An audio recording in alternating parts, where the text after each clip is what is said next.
Good morning.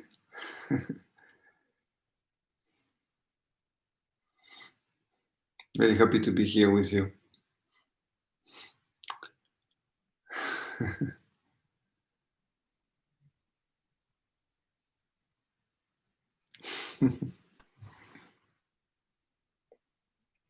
La Mulcian to everybody.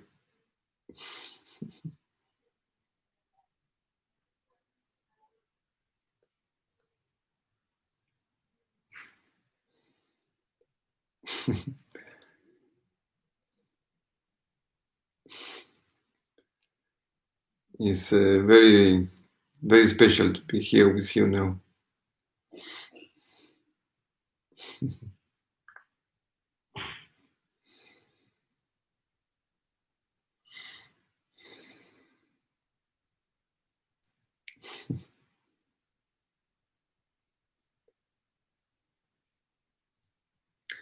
This is one of the nice things about a problem. Because of the problem of the pandemic, we started with the online classes, and here I am online on my birthday. Thank you to all of you that are writing there. I really appreciate. I really like to see you there.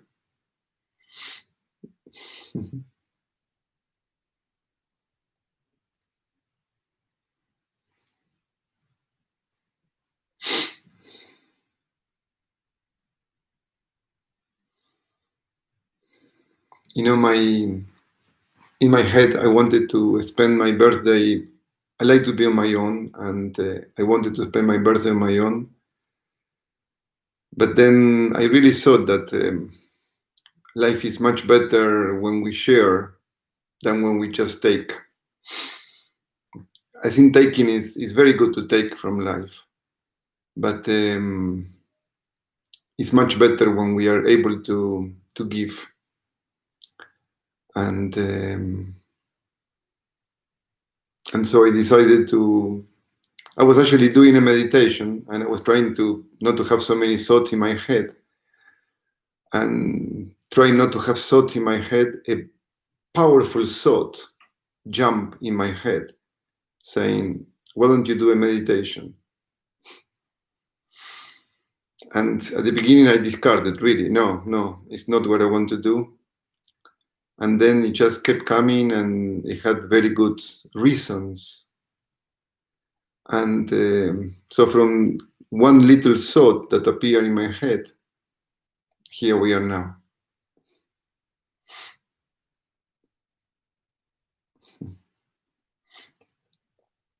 Thank you for the good wishes. I really appreciate it. I really do.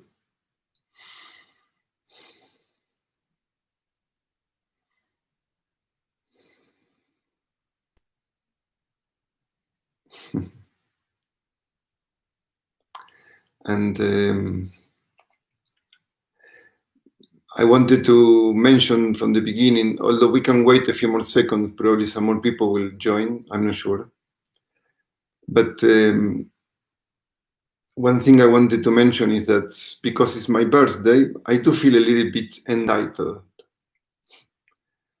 Entitled just means that I like to do what I like to do. I try very often to do what I think other people may like, and I try to adapt my mind and my actions to what other people may appreciate or may need. But on the day of my birthday, I feel a little bit entitled, and I like to do what I like to do. So this so-called informal meditation, I call it informal meditation because exactly because of this. Because I wanted to make it as a meditation. I'm going to say a few things, and I would like you to go very deep into yourself and try to see it in yourself what I am trying to say. But at the same time, I don't know how long it's going to take. I said in the email 30 to 45 minutes, and I hope to keep it that long, but it may go longer. And I'm not going to be too careful on how long does it take. Like usually I do, I try to keep it as short as I can. But today I will just let it happen as it happened. If you feel that it's getting too far and too much, then of course, don't have to stay.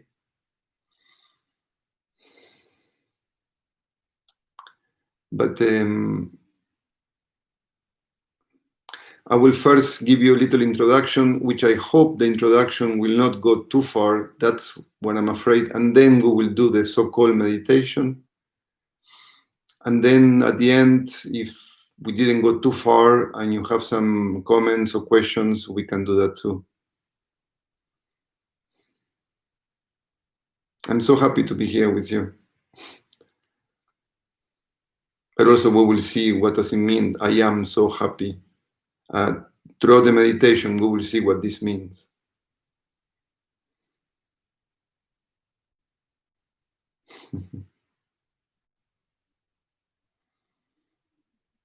Because the meditation is, I am, who am I? And I said, I am very happy. And so part of the meditation is to try to see who is that is happy. It's a very profound thing what we're going to do. It's not easy to get. And even if you get it, first of all, it's not easy to get at all. And even if you get it, to make it alive in your everyday life is as difficult or even more difficult than getting it.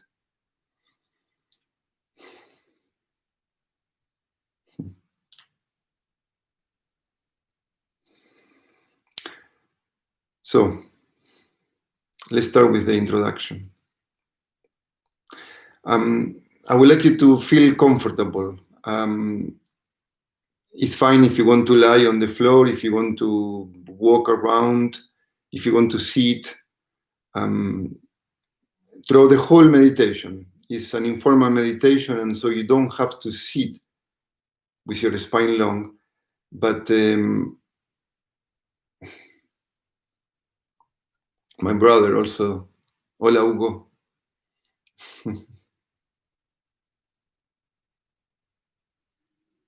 He doesn't speak any English, so he will not understand.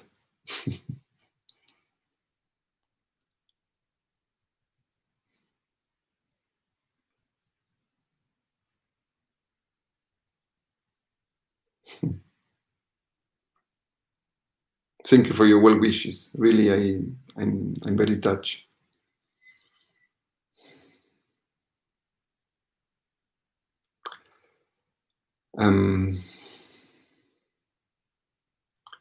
So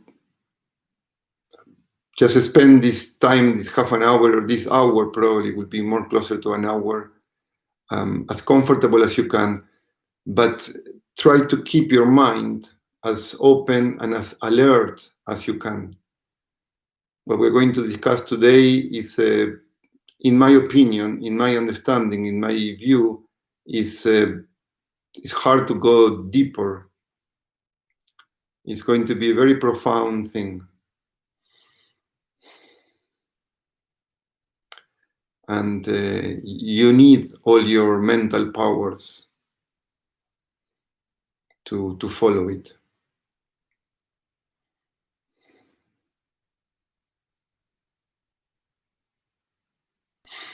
So the meditation that we are going to do today is based on an Upanishad. And an Upanishad is, one more practical thing.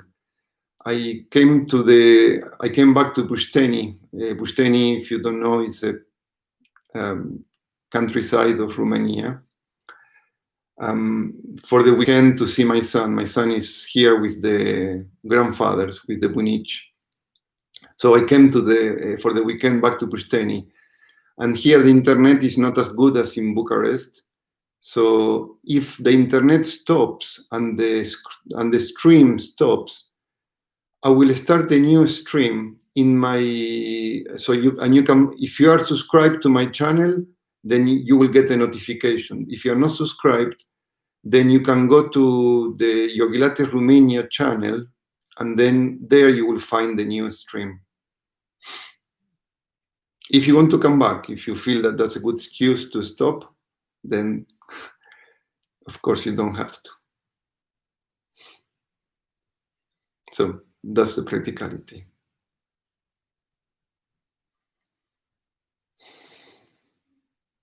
When I look there, it's because some people are writing, and I get it's nice to see the nice wishes from people. So what we are going to do is an Upanishad. And an Upanishad are some of very old writings in the Vedas. The Vedas are like the sacred writings of India. They're very, very old writings. And the Upanishads, they come at the very end of the Vedas. The name of that they give to the Upanishads is Vedanta. Vedanta, it has many meanings. Sanskrit, this is a Sanskrit word, like yoga. Yoga is also a Sanskrit word. Sanskrit words have many meanings. And so one of the meanings for Vedanta is what comes at the end of the Vedas. So these Upanishads come at the very end of the Vedas, which means is that before you come to the Upanishads, you're supposed to have passed through the beginning and the middle part of the Vedas. Is called Purva Anta, doesn't matter. And basically, the beginning of the Vedas, from this point of view, from the point of view I'm talking about now, is like a very intense, very profound, very profound preparation to reach the Upanishads. So, and I wanted to spend a few seconds talking about this preparation.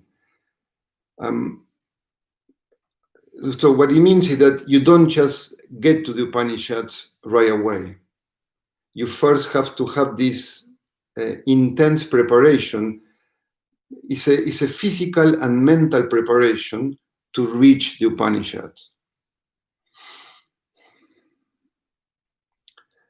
And just very briefly, because we can talk for hours and days and weeks and months about this preparation. Very briefly, this preparation is, first of all, you have to have a very strong sense that there is more to life than just what you find every day. What do we find every day? We find the need for survival, the need for enjoyment, the need for love, the need for friendship, the need for making money, the need for... So this is what we find. And usually we have a job, we get married, we have kids, we try to have a good living. So the preparation is the understanding that there is more to life than that. And that more can be described in many ways. The normal way to describe it is God. Like there is something more to life, and this can be God. But God in our time and age is a very bad word for many people because of all these terrible things that have been done in the name of God. So you can call it in many other ways. You can call it for the truth, or you can call it for awakening or enlightenment or nirvana, or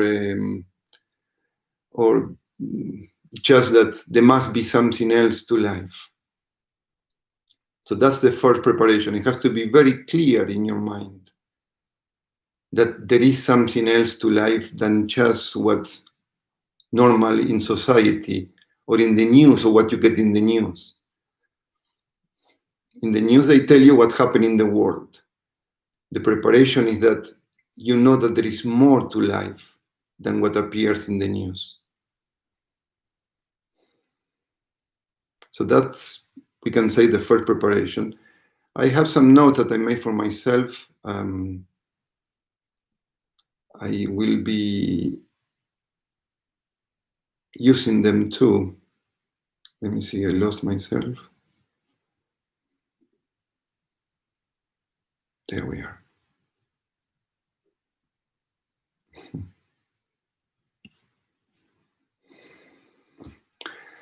So another of the preparations we could say is in Sanskrit called vairagya, doesn't matter, which means a dispassion, which means basically because you understand that there is more to life than what appears, then the life in general is not so powerfully attracted to you.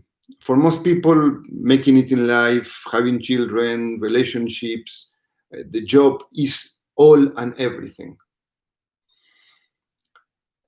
Part of the preparation is to understand that as important as those things are, and they are very important to live a practical life, they are far from being the most important thing.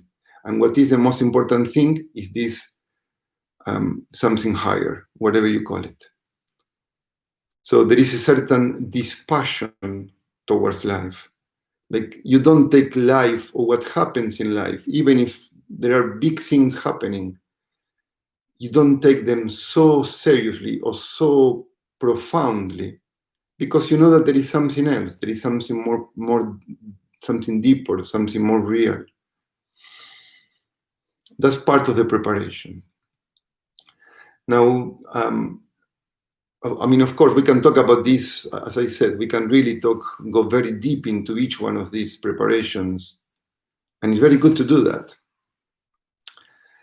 The third of these preparations will be a certain capacity of non-resistance to life. It's similar to the one before, but it's a mind preparation in which I don't resist much life. I don't resist life so much. I learn through practice, through different methods, I learn in my life how to deal with life. And so life is not overwhelming for me. That's just a preparation. I don't crash with life, but I am able to flow with life. So before we come to the Upanishads, that's how in the old times it was, that you cannot reach the Upanishads before you have all these preparations. In our time, obviously, we are going to come to the Upanishads, and so as we do, or as we study the Upanishads, we have at the same time to prepare ourselves. So this is the third preparation, is a quality in ourselves of non-resistance to life. For example, a lot of what we do in my yoga classes is learning about that. I will say 70% of what is in my book is about learning about that. Learning about the non-resistance to life. The fourth, there can be many more. I just made them a few, just like what I find most important, but there are many more also very important. The fourth one in Sanskrit is called titiksha. And titiksha is a kind of a fortitude towards the ups and downs of life. Like basically is not to be taken by the difficulties of everyday life, and to have a fortitude in my mind that I'm going to do what I have to do, even if difficulties arises. For example, I met a friend a couple of days ago, and she told me that she wanted to come to this meditation, but she said, I hope I can wake up for it. And I said, sure, of course, I hope to. But that's part of the tiksha. It's like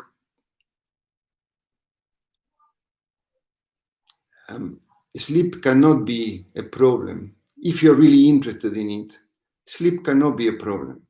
Or another example, another person told me she's living in America, And she told me, well, this meditation is going to be 11:30 at night, and I hope I can make it. That will be part of the tiksha. It's like, for example, if you don't know about this meditation, then there is nothing you can do. That's your karma. That is something that your life is taking you in other directions. Or let's say you find out about this meditation, but you say, I don't care for it. Then that your karma means that you care for other things. That has nothing to do with titiksha. But let's say you know about this meditation, and in your mind you say, oh, that's something that I will really like to do, or that I believe there is something in there that it could be good for me. If that's the case, then titiksha enters into play.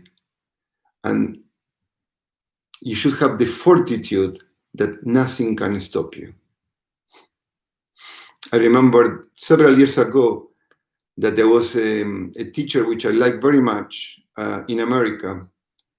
And he was doing these online classes. It was many years ago. At the beginning, nobody was doing online things. But anyway, he was doing these online classes. And he was doing them at 6 p.m. California time, which for me was about 4 in the morning.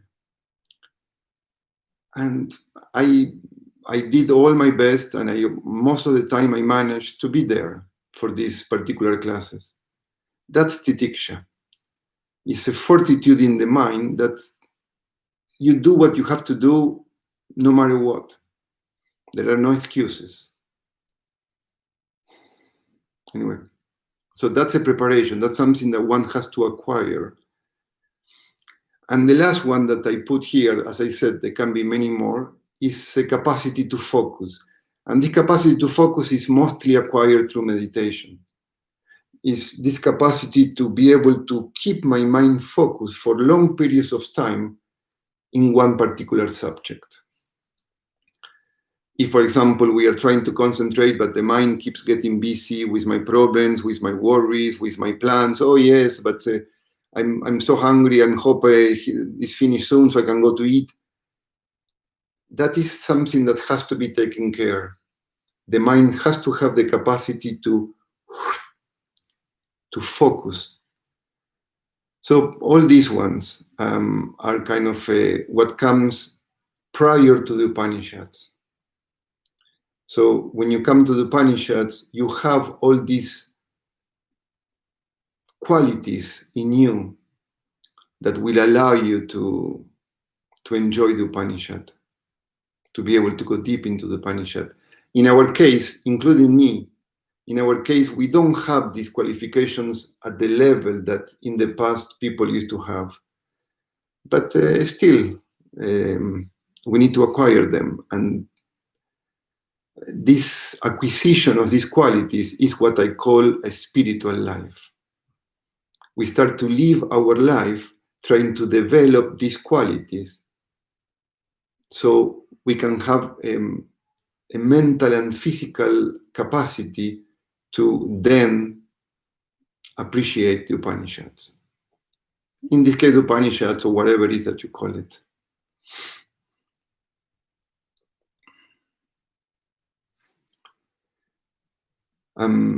What we will do today, hopefully soon, is one verse of the chapter 2 of a 4th chapter Upanishad, which is called the Taittirya Upanishad. This is only one verse. It's a very profound verse. Not all the verses are as profound, but there are many very profound verses. And just I mentioned that it's only one verse, meaning that there is much more to it than just what we're going to do today. Much more. But what we're going to do today is very, I love it very, very much. And one thing, this has to be very clearly understood, there is nothing to be believed. I'm going to say things that sounds very big and hard to get, but they are not to be believed. They are to be understood. They are to be seen in our own mind. And this is what takes so long. There is nothing to be believed. Doesn't matter what I say, nothing is to be taken just because I'm saying it or because the Upanishad is saying it. It's something that it has to be understood, it has to be seen in our own mind, in our own understanding. And this is very fundamental. And this short meditation that we will do today is not about convincing you of anything. I will say more is about making you wonder, making you questioning things. I think Einstein said that if you lose the wonder, then you lose your life. We need to wonder to things, to be shaken by life. And hopefully this Upanishad will shake us. So we are coming closer.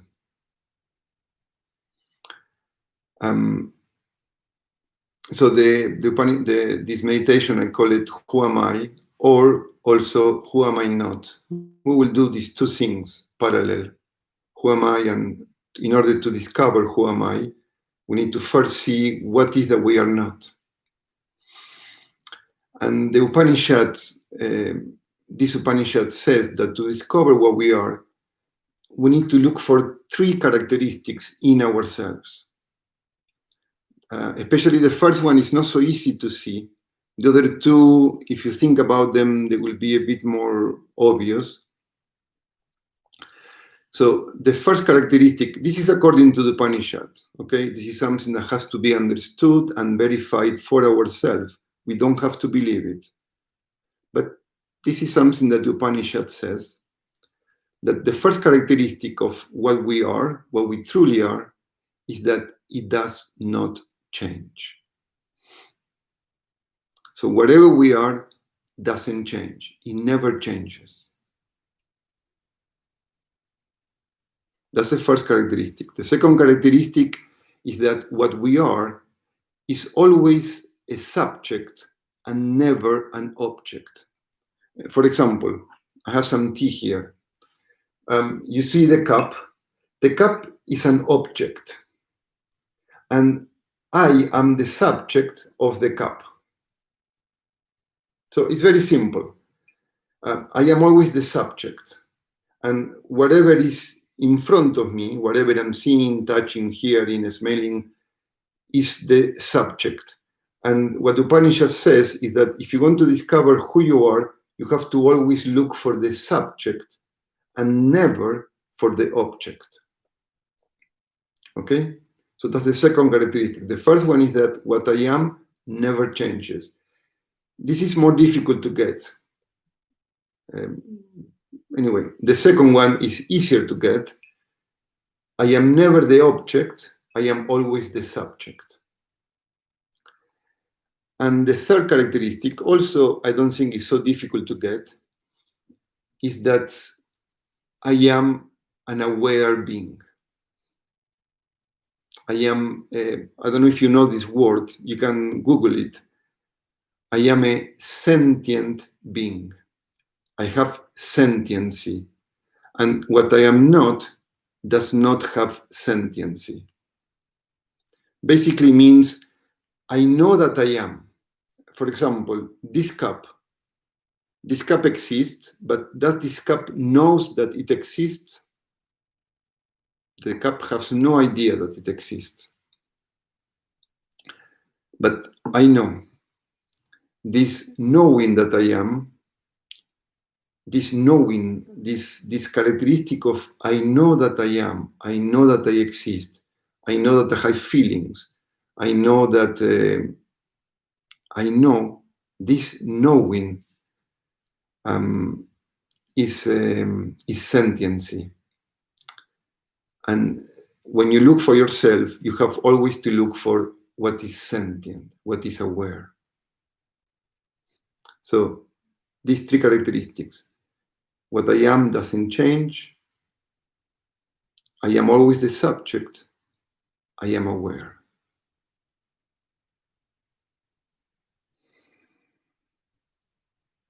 So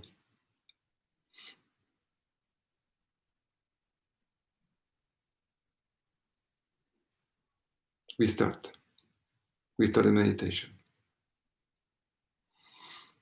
If you want to, as I said, you can sit in a comfortable place, you can lie on the floor, you can walk around, but try to keep the focus. If you have your phone on, I recommend you to stop your phone.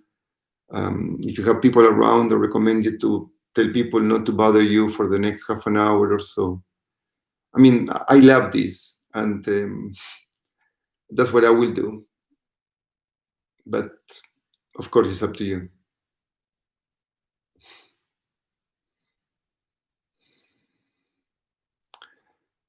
So the Upanishads start, this Upanishad start like a good teacher.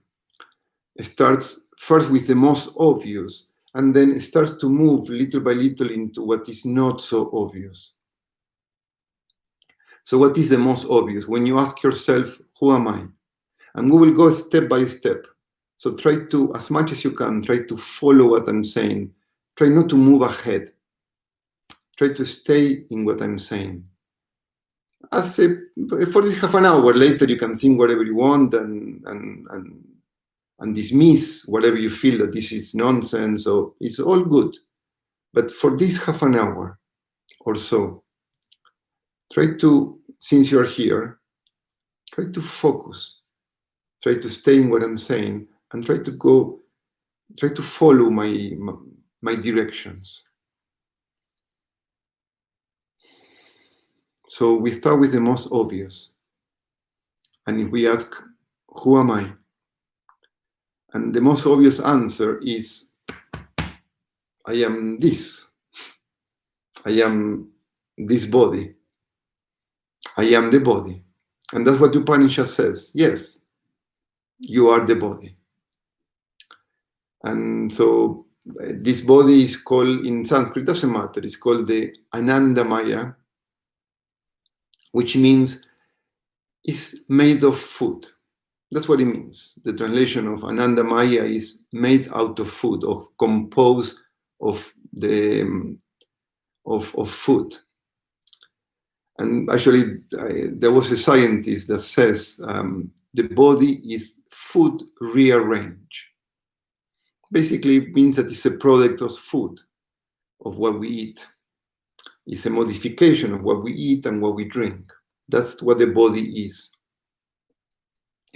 The body is made of skin, of bone, of blood. That's what the body is.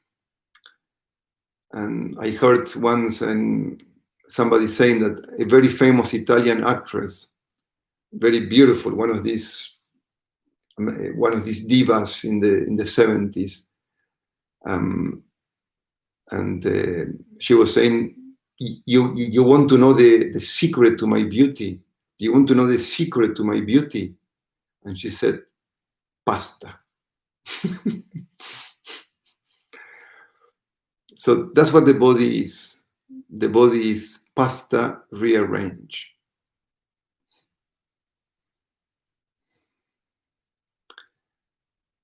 Now, we are going to go through these three characteristics. Does the body change? Yes, it does. Remember, the body was a little baby. The body was a 5-year-old. The body was a 10-year-old. That's the age of my son. The body is a teenager. The body is a 30, 40, 50-year-old person. The body is changing. There was a beautiful quote by a famous philosopher that says, I, who was a little boy playing on the lap of my grandfather, am now sitting with my grandson on my lap. It's an amazing change. But try to see for yourself that you feel that you are the same person. The body keeps changing, but you feel that you are the same person. The body is definitely not. I remember when I was a kid, there was this joke that somebody had a knife, and he says, "I've been having this knife. This knife is been in my family for several generations." And the person was very impressed. "Wow, it's wonderful. How do you do? How do you keep this knife so well?"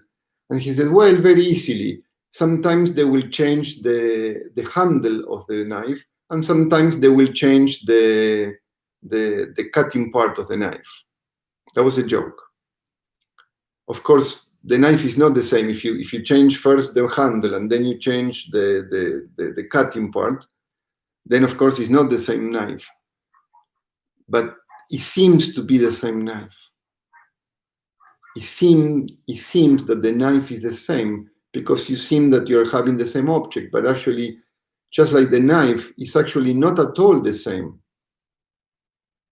This body is not at all the same from the one that was when we were babies, or 5 or 10 or 20 or 30. But we feel that we are the same person.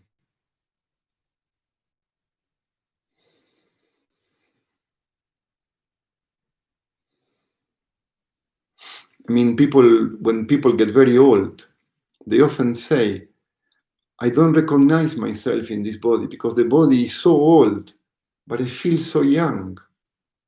Many people say that. Many people say that.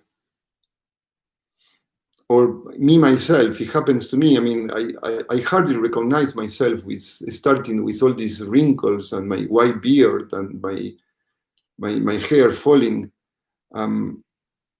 And it happens to me that sometimes I walk in the street and I see a reflection, and then I see a reflection, I see this older person, and it takes me a few moments, fraction of a second, to recognize that, well, that's me, or apparently me.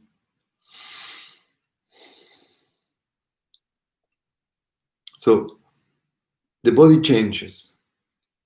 And so according to the Upanishad, because the body changes, it cannot be me. Now, I can touch the body. Let's go to the second. I can touch the body. I can smell it. Sometimes not so good. I can touch it. I can see it. The body is a known object. It's an object. Just remember, just like this cup is an object, the body is also an object. This is very hard to bring the mind to, but please stop for a moment, close your eyes. Maybe you can keep your eyes closed throughout the whole time, but you don't have to. But right now, close your eyes and perceive your body. Notice your body. See that your body is an object to you. Don't worry what you are. Let's not go into what you are right now, but just see that the body is an object to you, wherever you are.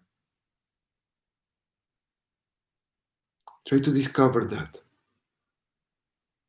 in your own experience. See that.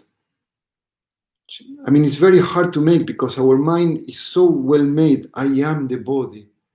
And to even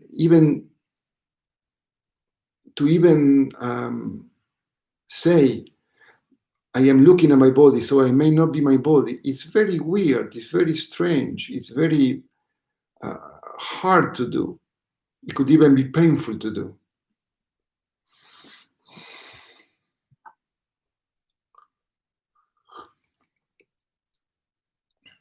But just see for a moment. I can feel my body. My body is an object. And according to the Upanishad, we can say for now, instead of saying according to me, we can say, according to the Upanishad, I am always the subject, never the object.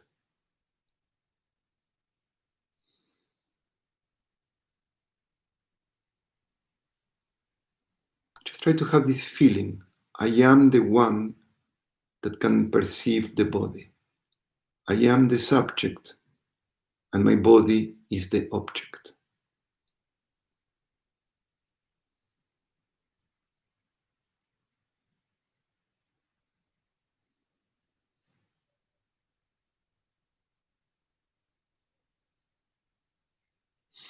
Now we go to the third characteristic, which is I am the sentient being.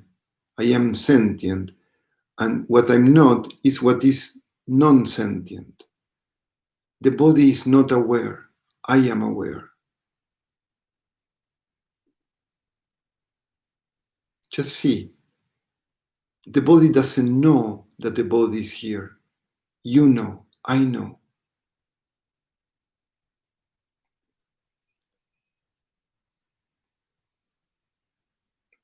Try to see that. You are the sentient being. You are the aware being. And the body is not aware. The body doesn't know. It seems to know. That's something that is a whole subject in itself.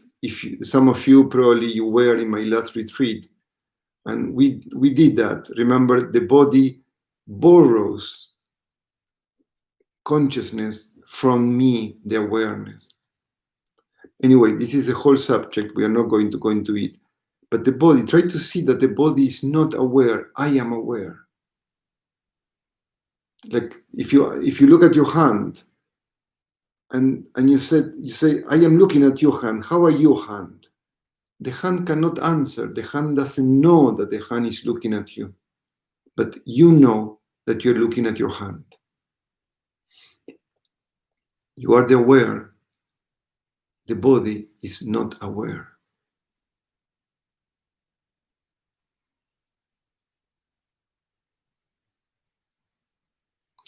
Just have this feeling, this sensation of what I am, where I'm taking you.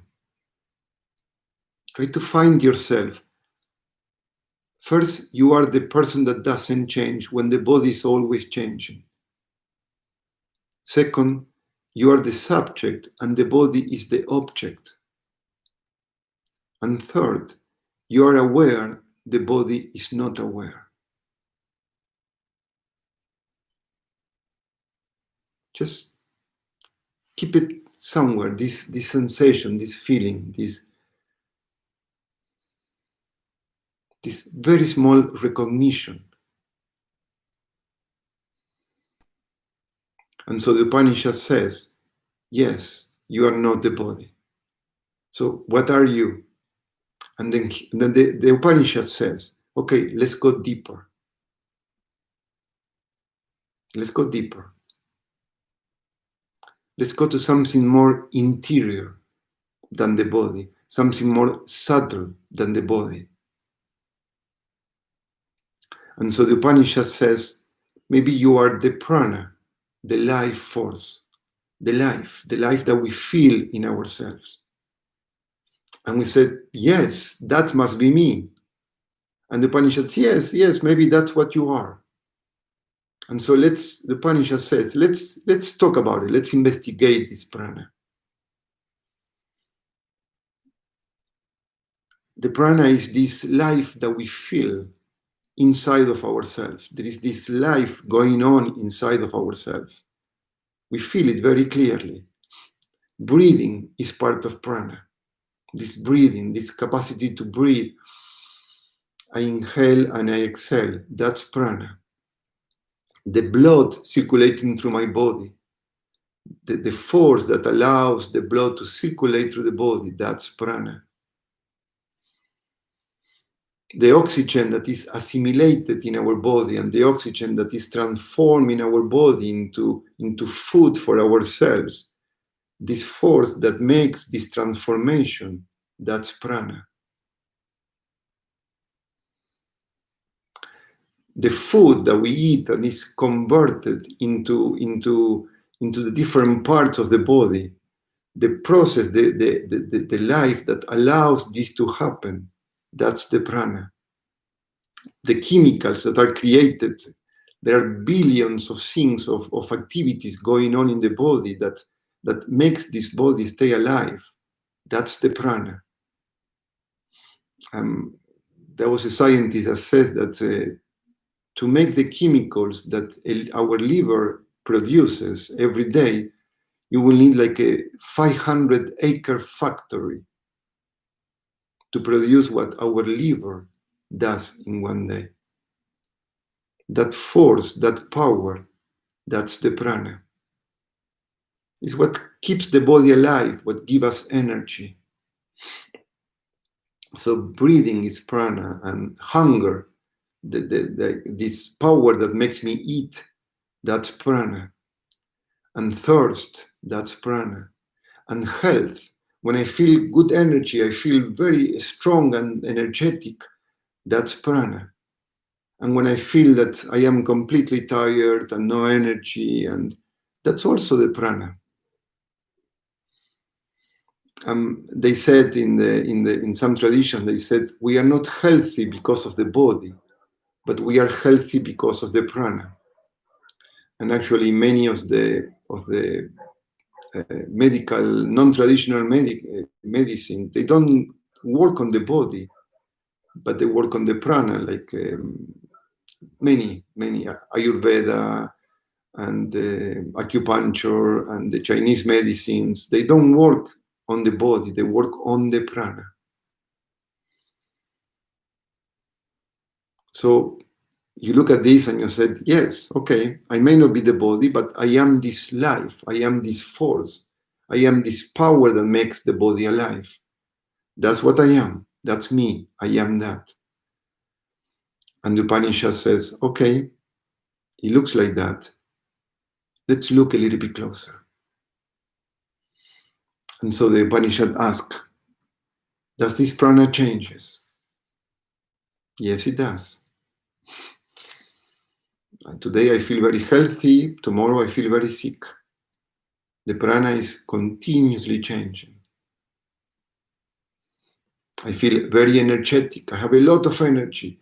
Oh, I'm so tired, I feel so drained. Look at you right now, as I'm talking. Try to find what I'm saying. Don't just hear it in your words. Try to go deep in you yourself. Try to find this prana, this energy in you, and recognize that it's continually changing. But I am the same person. I am the same person that feels drained, and I am the same person that feels energetic. I am the same person that feels very hungry, and I am the same person that after a good meal, I feel very satisfied. The prana changes, but I am the same.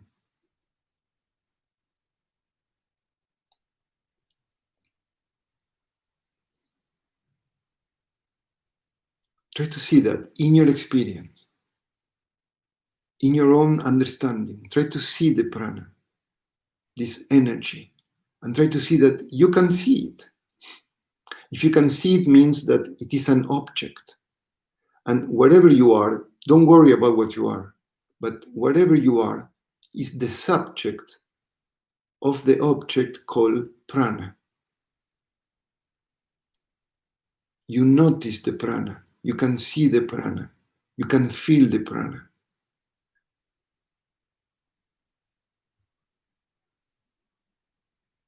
And also, the prana is not conscious. The prana doesn't know that the prana is. I know that I am, but the prana doesn't know. So the prana is continually changing. The prana is the object and I am the subject. And the prana is not sentient, I am sentient. And so the Upanishad says, because of these reasons, and there are some more reasons, but they're more complex and more difficult to get. So the Upanishad says, because of these reasons, we cannot be the prana. And so he says, okay, so let's go deeper. Let's go subtler. Let's go more pervasive. what pervades the body, what the body is pervaded by the prana, what is deeper than the prana.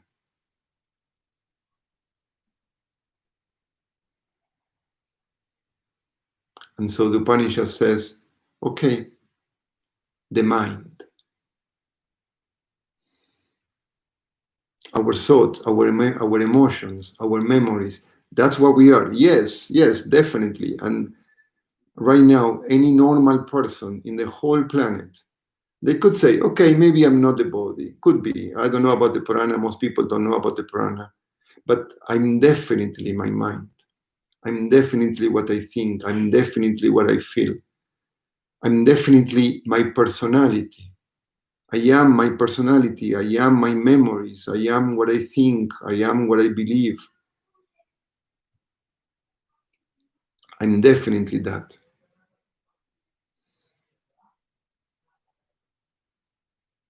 And in generally, when they teach you, discover what you are, like try to find the truth about yourself, discover what you are. In generally, what people mean is discover your mind, discover what you like, what you don't like, discover what are your characteristics.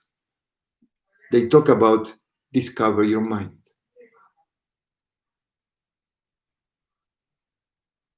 Now, let's go to C. This is it is not easy to do this work.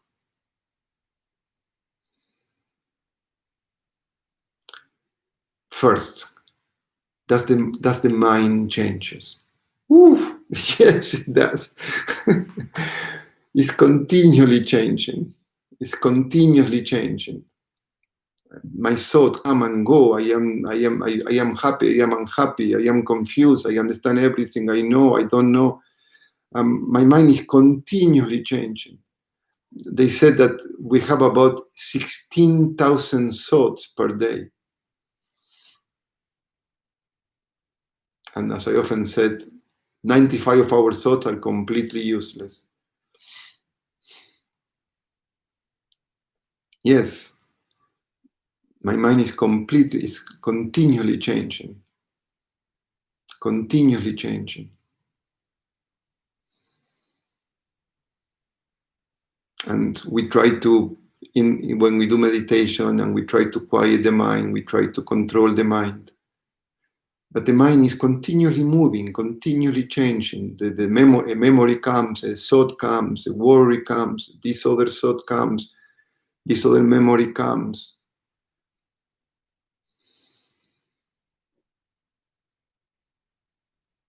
Now, is the thought, let's say, try to think of any thought at all. You can think of 2 plus 2 is 4, that is a thought. Do you know the thought? Yes, you do. Otherwise, you know the thought. So the thought is an object. It's a very subtle object. Like this cup. This cup is a gross object. It's a subject that you can touch and see. A thought is also an object, but it's a subtle object. You cannot see the thought, but you can perceive it. You know the thought is there. So a thought is a subtle object. And our mind are thoughts and memories. This is what our mind is.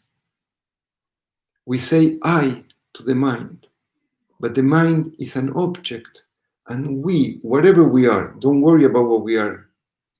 Whatever we are is the subject that knows the object. I mean, just to even have a peak of understanding into this is tremendous. It's tremendous because we really feel that we are the mind.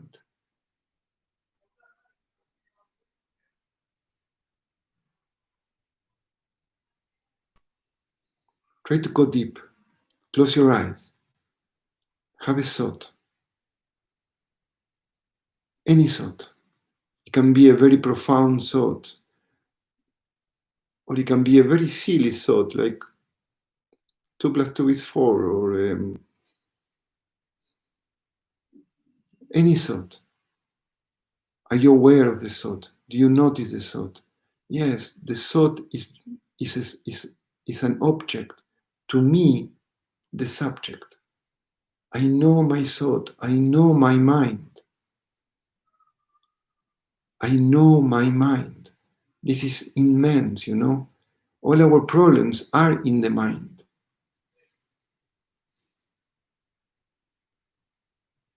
And I know the mind. Now, a thought, does a thought knows you? No, the thought doesn't know you. You know the thought. You are aware. The thought is not aware. The thought doesn't have sentiency. The sentiency is in you. You are the subject, and the thought is the object. The thought doesn't know. You know. Whatever you are, don't worry about what you are. Whatever you are aware. Your mind is not aware. It seems to be aware. But what it seems doesn't have to be what is. The sun seems to be moving. The sky seems to be blue. But the sky is not blue, even if it seems like it. And the mind seems to be aware, but it is not. I am aware. And I lend awareness to the mind. This is a whole subject that has to be understood.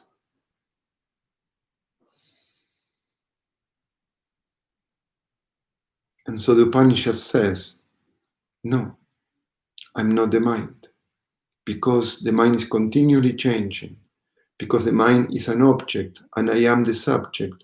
And because I am aware and the mind is not aware.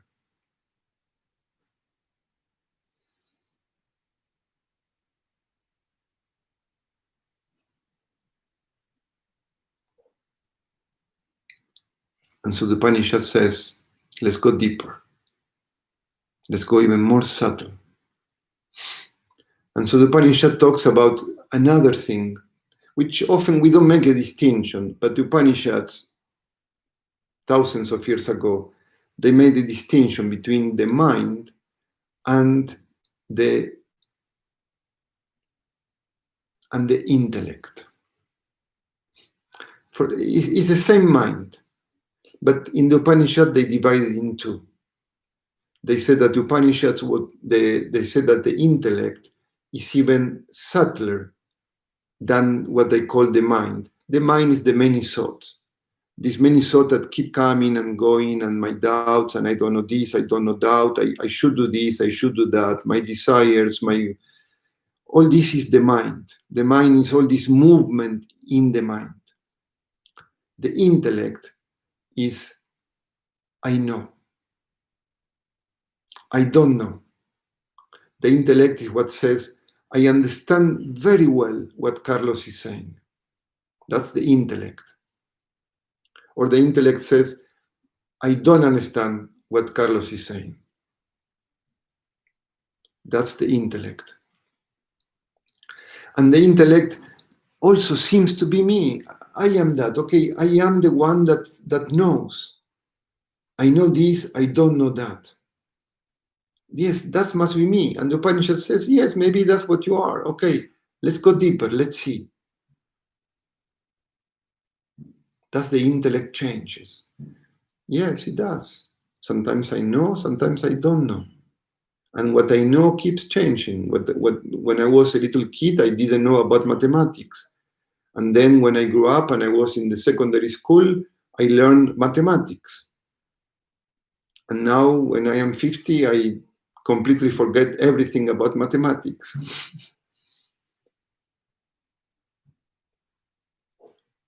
So the intellect keeps changing. The intellect also is the one that says, I know I am Carlos. I know. This knowing, that's what I am. This knowing is in the intellect. Sometimes I know what I am, sometimes I don't know what I am. This knowing keeps changing, but I am the same person. I am.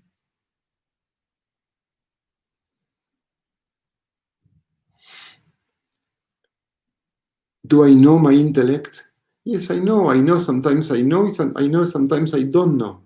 So the intellect is also an object. It's a very subtle object. In the Upanishad, it says that the intellect is so close to what I really are that the light of what I am shines so brightly in the intellect that the intellect really seems to be aware, really seems to have sentiency. But it's an illusion. It's the illusion that comes because it is so close to what I really are.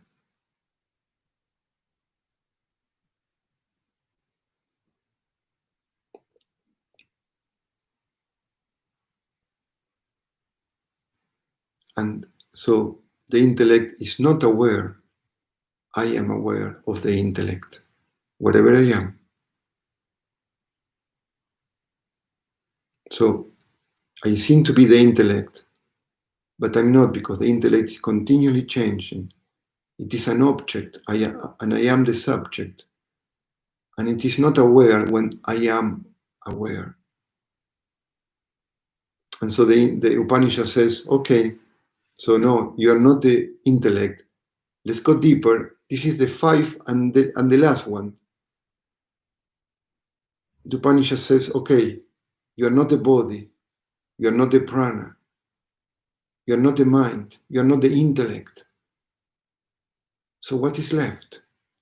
So what am I? And if you can really go in your experience, if you really go deep, what is left?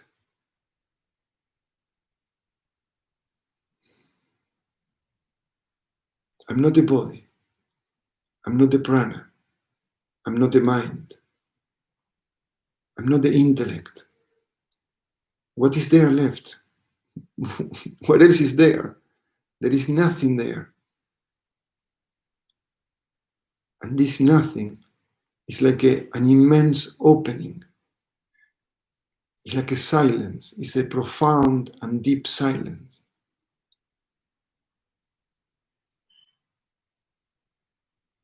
And this silence is what very often is reached by people that are interested in spirituality.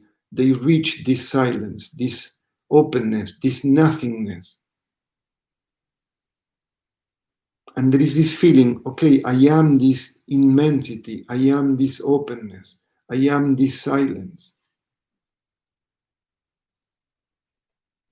And because this openness, this silence feels very good, it feels very peaceful, it feels very wonderful. And then people tend to stay there. That's where I am. I am that silence. I am that immensity. But see that even this immensity sometimes is there and sometimes you're not aware of it. So it comes and goes, it's changing. You're aware of it. You know about this immensity. But this immensity doesn't know about you. This immensity, this silence, is an object, is the subtle object that you will ever experience. There is no subtle object than this beautiful silence. But the silence is an object, and you are the subject.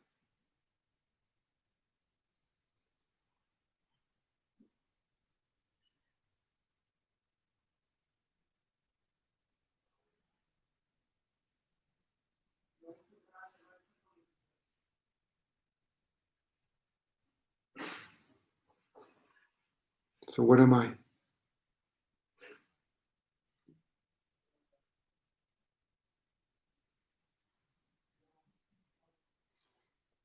You know, the body, the prana, the mind, the intellect, the silence. These are like clothes that we put on. But if we investigate, if we do this investigation, not just once, but if we do this investigation often, it's like taking out these clothes.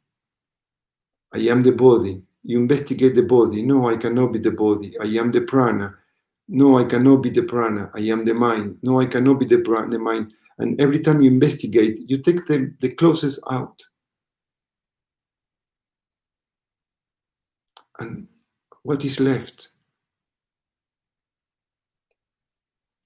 I am what doesn't change, what is always the subject, and what is aware.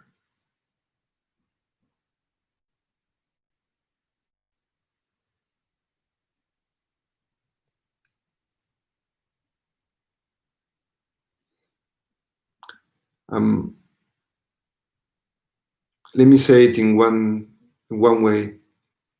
I can say, oh, today is my birthday. But then if I do the investigation, I will say, no, the body was born. So it's not my birthday, it's the birthday of the body. But I am not the body. So it is not my birthday, it's the birthday of the body. I can say, I'm so full of energy. Because it is my birthday, I'm so full of energy. And then I will say, no, I'm not full of energy. The prana is full of energy. I am aware that there is energy, but I'm not the prana. I am what is aware of the prana. I can say, I feel very happy. All these people writing me and wishing me good things. I feel very happy. And then if I investigate, I will say, no, the mind is happy. The mind is happy now, and then later maybe there will be some. I am staying here with the Bunich, and they are not the most easy people. And I may have some difficulties, and I may not feel very happy. A little bit later, after I finish this, I may go down, and they may say something, and I may not feel very happy anymore. I am happy. I am not happy. No, the mind is happy. The mind is not happy. I am the awareness, aware of the happiness. I am the subject. The mind is the object. I can say, I understand very much what Carlos is saying. I don't understand what Carlos is saying. I say I, but the intellect understands.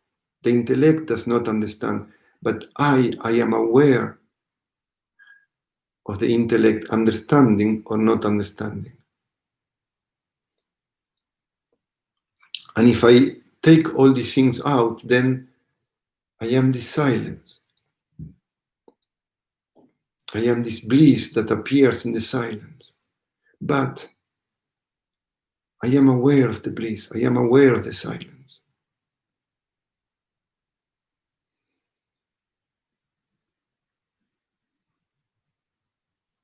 What am I?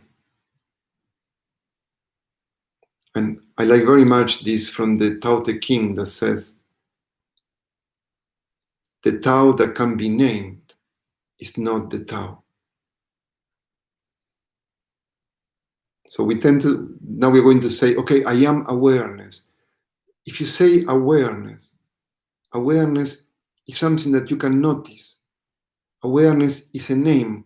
And if you name it, it's outside. And if you name it, you're not that. That becomes an object. So the Tao cannot be named. Why it cannot be named? Because whatever you named is an object. Even if you say, I am awareness, and in the modern spiritual world, to say I am awareness, it sounds so profound. But even if you say, I am awareness, awareness becomes an object. And you are the subject of that awareness. So what am I?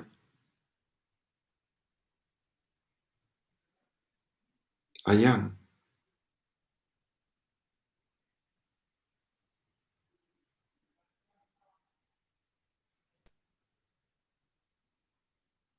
I can say what I am not, but I cannot say what I am.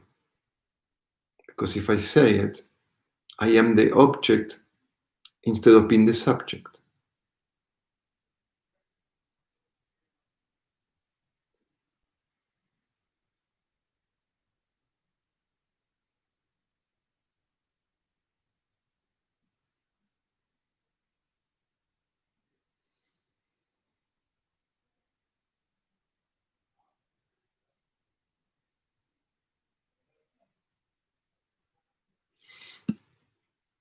We can go much deeper into it, and there is place to go much deeper into it.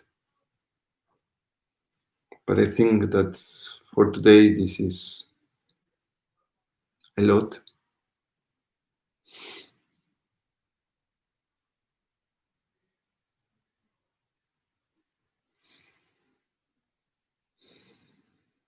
Don't answer the question, who am I? If you answer it, you lost it. To the question, who am I? The answer is being.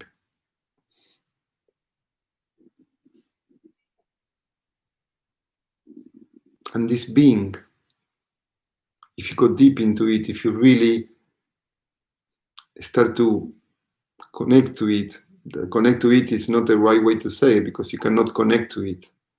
But if you start to see it, you cannot really see it. When you start to being what you are, you discover that what you are is already fulfilled, is already satisfied, is peace. There is peace in you. The mind can be peaceful, the mind may not be very peaceful. Right now in this meditation, I feel very much at peace. When I go downstairs and all these people are there, maybe I will not feel so at peace. The mind will not feel at peace. But what I am, which is not the mind, is always peaceful. Is always peaceful. Is always at peace.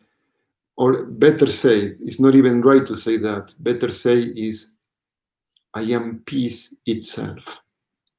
Whatever that means.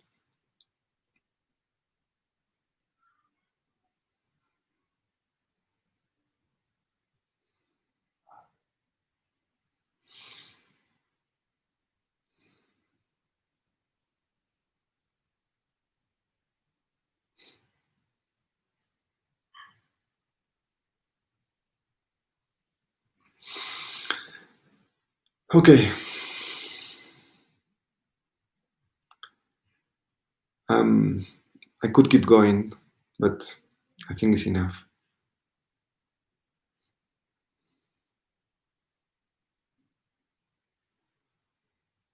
If you have some comments or questions, I have never done this before in this way. It's the first time that I do this.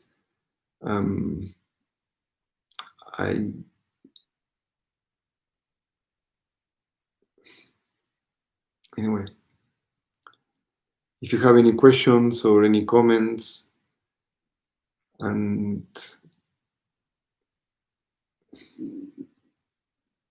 remember, this is just a, I like very much, actually I'm going to read it if you don't mind, because I like very much this, where is it? The little story of the salt child that I sent you in the email. I don't know if I can find it. Anyway, if you read that story, I don't have it with me. If you read the story, what we did today is like putting a little nail, a little toenail, the little nail of the little toe in the ocean, which starts to dissolve.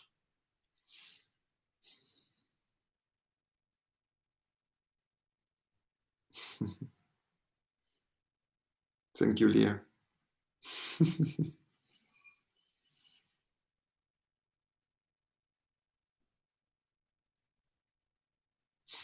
You know, Diana says, very strong way to connect with me. There is no words to express what we're saying. That's why it's so difficult. That's why they always say, you cannot talk about what you are. And connect with me. That is, it's impossible to say it any other way. But we need to understand when we say connect with me, that there is no way to connect with me because I am going to connect with me. It's like there are two me's. There is no connection with me. There is only being. I am always connected. There is never a disconnection. There is only like clouds that make the sky seems not to be there. So what we do with this investigation, if we kind of take the clouds away, so the sky shines, but there is no connection with me. I'm always connected. I'm always me. Remember, the first characteristic is that it doesn't change. I'm always me. I'm always are. I'm always the same. I never change. The mind changes, the intellect changes, the body changes, the world changes.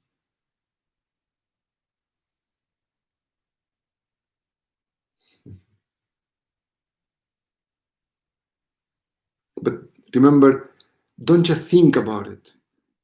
Do the investigation. If you're interested in this, go deep into the investigation and see for yourself that I seem to be the body, but I am changing, and the body is an object, and the body is not aware, and I am aware. I am the subject. I don't change.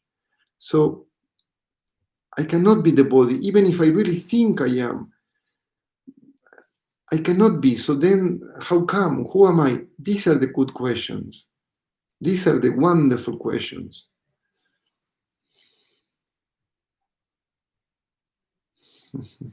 Thank you, Andrea.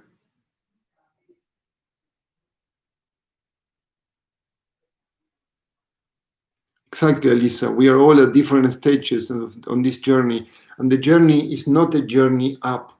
The journey is a spiral.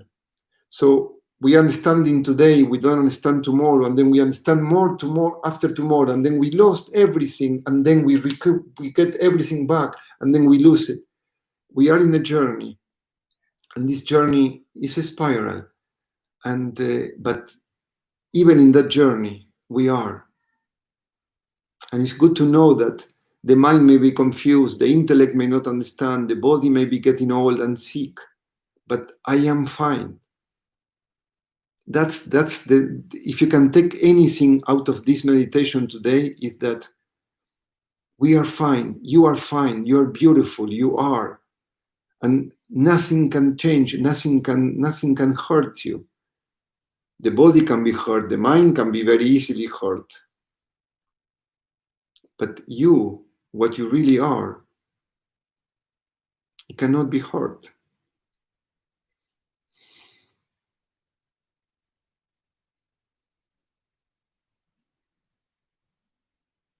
Thank you, Tanya.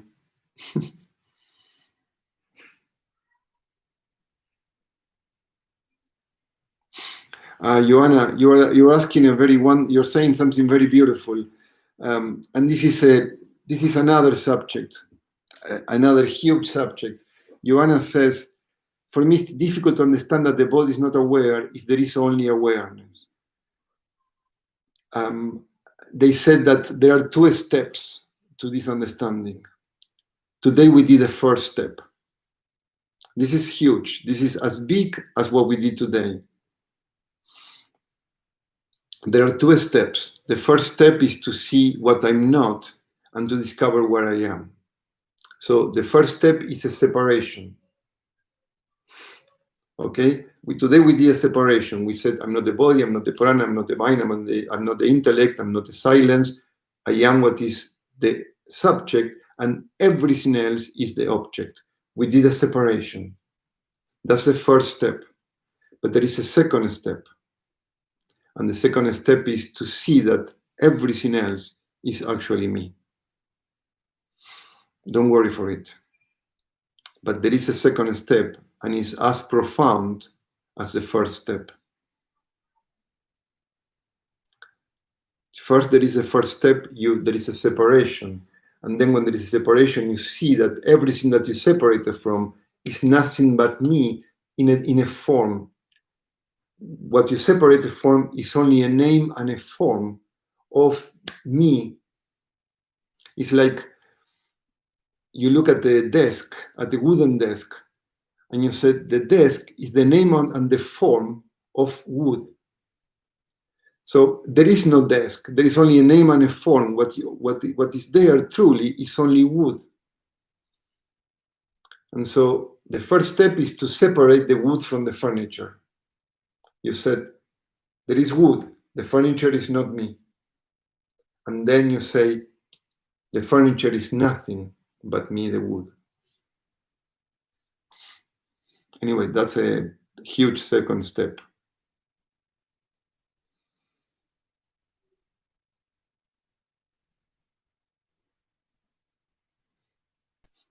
Nice to know that you're there, Marius. Happy birthday.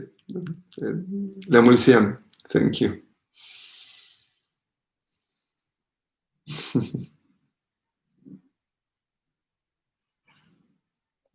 Thank you, Loredana. Thank you, Elena. Yes, this should touch your heart very deeply. If you can hear what is being said here, it should touch you very, very deeply, so profoundly.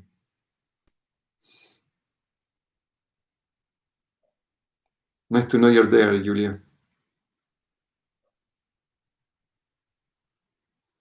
It is, Alexandra. It's true.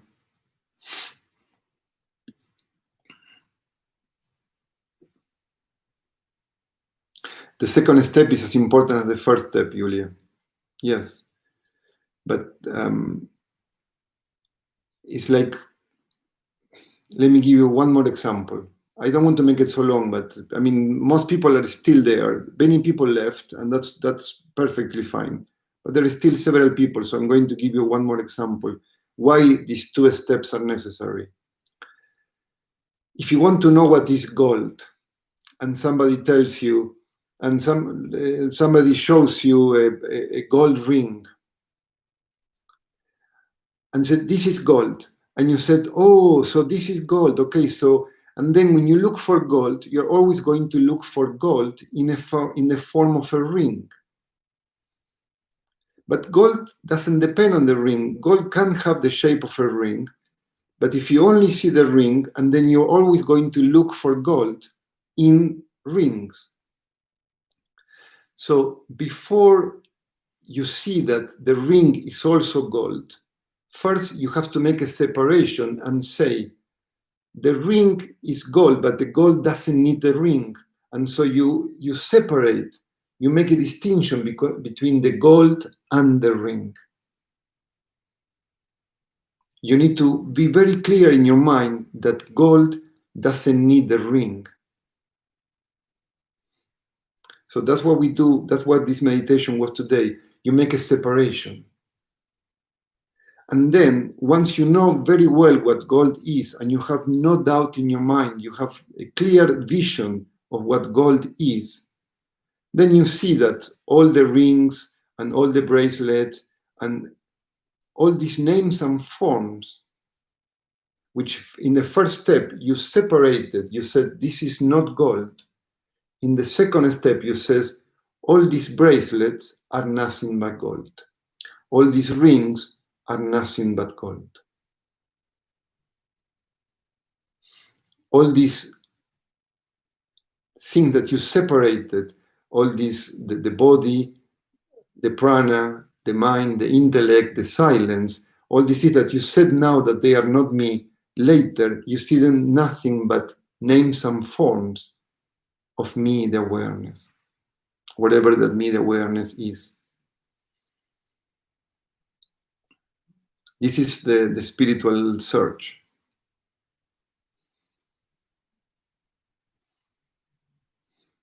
That's spirituality. The discovery that all there is spirit, all there is God. All there is this beingness.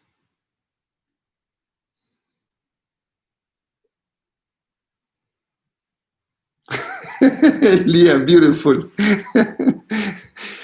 I am speechless. Very nice, Leah. Thank you, Luminitsa.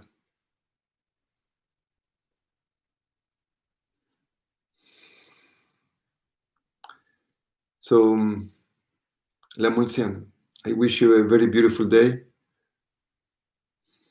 And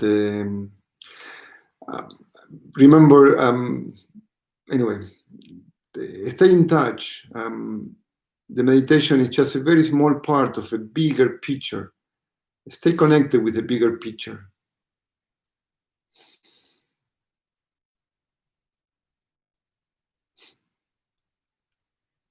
Thank you, Idina. Thank you, Alexandra.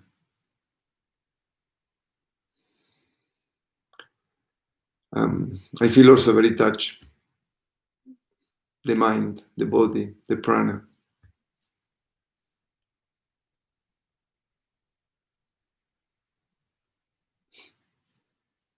Thank you, Sorina. Very beautiful to hear. Okay. All the best. And we keep in touch. Thank you. Thank you, Andrei. Ciao. Thank you.